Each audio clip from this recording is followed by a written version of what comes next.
The movie opens as we meet a wealthy man named Song, who works as a manager at Baron Bank of Busan. One morning, Song gets ready for work and exits the house along with his teenage daughter Hai-in and little son Min-jun. He plans to drop them off at school before heading off to work, but as they get in the car, Song notices a strange smell. However, he doesn't pay much attention to it and says goodbye to his wife before driving away. Not long after, Song hears a phone ringing nearby and tells his daughter to answer, but she claims it's not hers. Song then checks the glove compartment and finds a phone ringing there, which leaves him in shock. He thinks it must be his driver's and answers it when a stranger speaks on the other end, claiming he has some information regarding his car, but Song thinks he's just a scammer and immediately hangs up. Moments later, he sees that the phone's wallpaper is a picture of his family. He asks Hai-in about it, and she says it was their family vacation last year, in which he was too busy to go. She also claims it's her mom's profile picture on Facebook, and Song is confused about whose phone it could be. The phone rings again, and this time the caller reveals he knows everything about Song and his position in the bank. He then reveals a shocking piece of information, claiming that he has put a pressure-sensitive bomb under their seats, and if anyone tries to leave, the vehicle will explode. However, Song assumes it's just some sick joke and hangs up the call. Shortly after, Song arrives at a gas station, and when he's about to exit his car, he receives another call. The caller asks if he has noticed a strange smell in the car, which finally seems to scare the banker. The man reveals that he has been tracking Song and dares to exit the vehicle, after which his kids will die in seconds. At this moment, the gas station employee arrives and begins yelling at Song to refill his vehicle by getting out, but the scared man just gives the employee some money and asks him to fill the tank and bring me some shrimp. Afterwards, Song continues driving, and upon the caller's instructions, he touches under his seat and indeed finds a bomb there, which horrifies him. The caller reveals that he has the detonator, and if they call the cops, he will trigger the bomb. A terrified Song asks what he wants, and the caller demands 1.7 billion won to be transferred to his account and another 960 million won in cash. Song claims he doesn't have that much money, but the caller insists that as a manager of such a major bank, it's not difficult for him to gather the required funds. Shortly after, they arrive in front of the kid's school, and Min-jun's friends approach the car to greet him, but Song hurriedly asks his son not to leave. Maybe he should have said that earlier, and also chases the kids away. His children don't understand what's happening, so the caller forces the banker to say the truth. Song then reluctantly informs the kids that someone has put a bomb under their seats, which sends them into panic mode. Not long after, Song gets a call from his colleague, who is very frantic and scared. It turns out he has also received a call from the stranger, who has put a bomb under his car and is demanding money. Song thus asks for his location and soon manages to reach there and meets his colleague. He notices that his colleague's wife is also in the car, but she's trying to leave because it's a very important day for her. She doesn't believe the bomb threats, so Song talks to her calmly and asks her to stay still for now, to which she reluctantly agrees. In the meantime, a man approaches and yells at Song because he is blocking the road. The banker apologizes and proceeds to drive away to find a place to park. At the same time, his colleague's wife is tired of waiting, so she gets out of the car. The vehicle then suddenly explodes, which instantly kills her and her husband. This horrifies everyone there, including Song and his family, who finally realize that the threat is real. His children are traumatized, Explosion. causing him to bleed profusely. Min-jun begins screaming in pain, throwing Song into a state of sheer panic. The caller demands the money once again, and seeing his son in such a dire condition, Song reluctantly agrees to pay. He pleads that he must take his son to the hospital first, but the caller claims that he doesn't care about the boy's life. To make matters worse, the caller raises his demand, insisting that Song also has to pay for his deceased co-worker's share. Upon hearing this, the banker argues that withdrawing such a large sum would raise suspicions at the bank, but the caller reveals that he already knows how much money Song has in his offshore account. Afterwards, Song calls a subordinate and tells him he has discovered a new investment opportunity. He asks the subordinate to immediately persuade their VIP clients to invest for competitive interest rates. His subordinate complies and contacts some clients, but even so, the funds collected remain insufficient to meet the caller's demands. A desperate Song asks his subordinate to send a list of VIPs so he can talk to them personally. Later, Song speaks with their most important client and tries to convince her that there is a once-in-a-lifetime investment opportunity. The woman is intrigued and says that they have just sold a piece of land as well, but before making any decision, she needs to consult her husband. Song begins to insist that it has to be done immediately, but the woman feels uneasy about this and refuses to make any decision immediately. Next, the caller insists that they will start with cash first and instructs Song to call his wife and have her deliver the money. With no other choice, Song immediately calls his wife and asks her to withdraw withdraw all the money from the bank and deliver it to a location. She is shocked by this and also hears her son crying in the background, which worries her. But Song insists that everything is fine, and even High-In assures their mom that they're okay. The suspicious woman says she will tell the cops, but Song strongly advises her not to do so. He then pleads with his wife to do as he says, to which she finally agrees. Meanwhile, at the police station, some officers are investigating the explosion that occurred earlier. They watch CCTV footage and recognize Song, who was talking to his coworker before the incident, and it seems like they were arguing. They also notice Song moving away right before the explosion, which suggests that he knew about it beforehand. They thus assume Song to be the culprit, believing that he must have killed his coworker due to some business rivalry, which is a stretch considering they didn't exactly see him yeet a grenade in that footage. Not long after, Song pulls up in front of the bank, where he notices his wife has also arrived, but she has brought a friend, which worries him. The wife heads inside to withdraw the money, while the friend tries to talk to Song and knocks on his window, but the worried man gestures for her to stay away and drives off from there. After withdrawing the money, Song asks his wife to place the bag in front of a mailbox. As per the caller's instructions, she complies, but soon says that a tall man is approaching her and staring creepily. Song immediately drives there and tells his wife to leave right away. However, when he arrives, the police have already arrested the man with the help of his wife. Upon seeing this, Song sighs in relief that he and his family are finally safe, but to his horror, the caller is still on the phone and tells him they made a huge mistake by contacting the police. He then begins a countdown for an explosion, and both Song and his kids brace themselves for the worst. But instead of the vehicle, the mailbox explodes in the middle of a crowded street. The street is engulfed in smoke, but fortunately, Song's wife survives the blast and is able to communicate with him. At the same time, the police watch another CCTV footage and notice that Song was once again at the site of the explosion. They conclude that he must have something to do with the ongoing incidents and send a search party after him. Meanwhile, Song calls his subordinate, but it turns out he didn't manage to collect enough money. Song yells at him and informs the caller that he will transfer whatever he has and begs that the children be let go. However, the caller says he won't cooperate unless he receives every penny he demanded. To make matters worse, Min Jun has already lost a lot of blood. Oh shit, but I forgot about that, and is on the verge of passing out. Song asks the caller to let his son go to the hospital first, but still, the man shows no mercy. Shortly after, Song is approached by a police officer who asks him to get out of the car for a conversation, but the banker refuses and begins driving away at full speed while looking for a hospital. This forces the police to take drastic action, so they deploy several police cars and even helicopters to capture him. Following this, an intense chase ensues before the police and Song, but they eventually manage to corner him with nowhere to go. An officer arrives and asks Song to get out of the car, but he tells them that there's a bomb under the seats. Upon being forced by the caller, he even says that if they don't let him go, he will detonate the bomb along with his children, which shocks the officers. Not long after, an explosive team arrives, and the chief officer orders the snipers to shoot Song the moment his children leave the car. A female officer approaches and pleads with Song to release his kids, but the desperate man refuses and then shows the phone's on-call display. The officer understands the gravity of the situation and hands them some bottles of water with a walkie-talkie so they can hear everything. After the cops leave, Song places the walkie-talkie near the phone and tries to speak with the caller, but no one responds on the other end. He then receives a text message from the caller instructing him to throw the walkie-talkie outside. The desperate man has no choice and throws it, while the officers watch in shock. Song looks around and notices a crowd watching him, so he assumes the caller must be nearby. He honks the car horn, and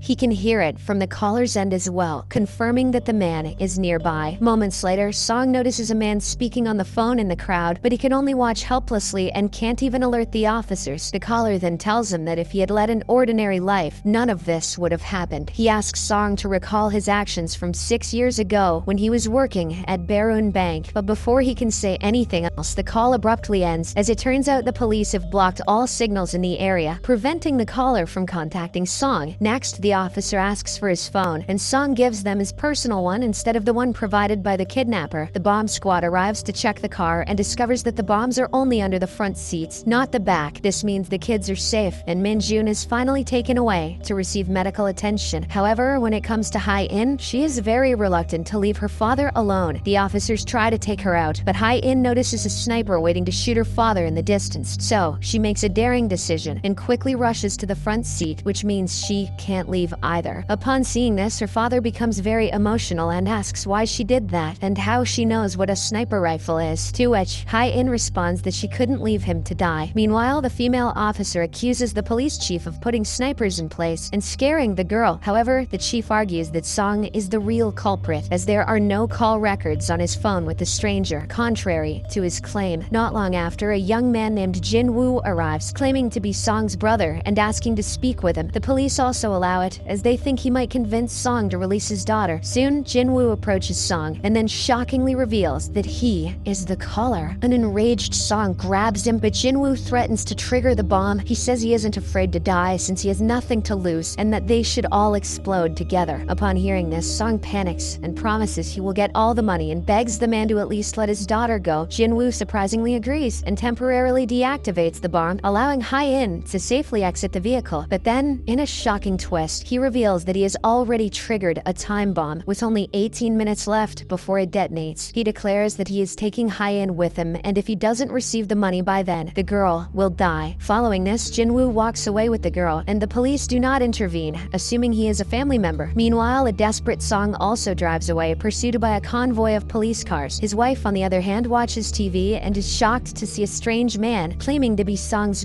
brother. She immediately informs the police that the man isn't really his brother, but by then, it's too late, as Jin Woo has already disappeared from their sight. Shortly after, Song calls his superior and pleads with him to lend the money, claiming it's a matter of life or death, but the man coldly refuses, saying that since Song took a large sum of money from clients without permission, the bank will file a fraud case against him. This leaves Song feeling hopeless, so he calls his wife and asks her to wire transfer money from all his accounts to the callers. Jin Woo then calls Song and instructs him to come to a specific dock, which reminds Song of his actions from 6 years ago. Through a flashback, it is revealed that 6 years ago, Song worked as a regular employee at Barun Bank. The bank had used deceptive marketing tactics to convince some chemical factory workers to invest in their company. When the market suddenly crashed, many investors lost their life savings, including a poor pregnant woman who had invested everything she owned. However, instead of helping, Song destroyed the evidence and covered up the bank's misconduct. For his role in hiding the fraud, his superiors rewarded him with a promotion to branch manager. The desperate pregnant woman then pleaded with Song and asked for his advice to at least recover her principal investment, but the greedy man ignored her. It turns out the pregnant woman was none other than Jin Woo's wife, and now he has come to exact revenge for his family. In the present, Jin Woo is driving with High-In when he receives a call from someone saying that billions of won have been deposited into their accounts. Jin Woo claims it's because he filed a lawsuit against the fraudulent bank and won, and now it's time for all the victims to start a new life. Shortly after, Song arrives at the dock near the same chemical factory, where there are many protest signs blaming the bank. He then finds his daughter tied up and scared in another vehicle. Song apologizes to her, saying that he has done many horrible things in his life, blinded by greed, and now he is paying for them. Meanwhile, Jin Woo arrives and sits in the front seat with Song. The banker apologizes for everything that happened and promises to fight for all the victims, but Jin Woo refuses and reveals how he and his wife had filed a lawsuit against Barun Bank. To pursue the case, they had to take a loan from another bank, which trapped them in a cycle of financial debt. His wife eventually took her own life, along with their unborn child, and that was the moment he lost everything. Next, Jin Woo asks Song to drive the car into the water so it won't explode near his daughter. Song reluctantly agrees and drives into the sea, but the car is submerged before the bomb can detonate. Jin Woo loses consciousness, and Song tries to help him get out, but is unsuccessful. Soon, the bomb explodes, but Song manages to escape the blast and is rescued by the police. He then asks the officers about Jin Woo, but it turns out the man tragically passed away. After this incident, Song decides to turn his life around and fight for the innocent victims. He goes public and confesses all of the fraudulent actions that he and the bank were involved in. He admits that he had destroyed the original evidence, but his testimony is enough to bring the culprits to justice. In the final scene, Song is driving when he receives a call from his superior, who begs him not to go through with it and even offers to reinstate his job. However, Song hangs up, making it clear that he will not stop until justice has been served. Make sure to like and subscribe for more videos like this. Thanks for watching.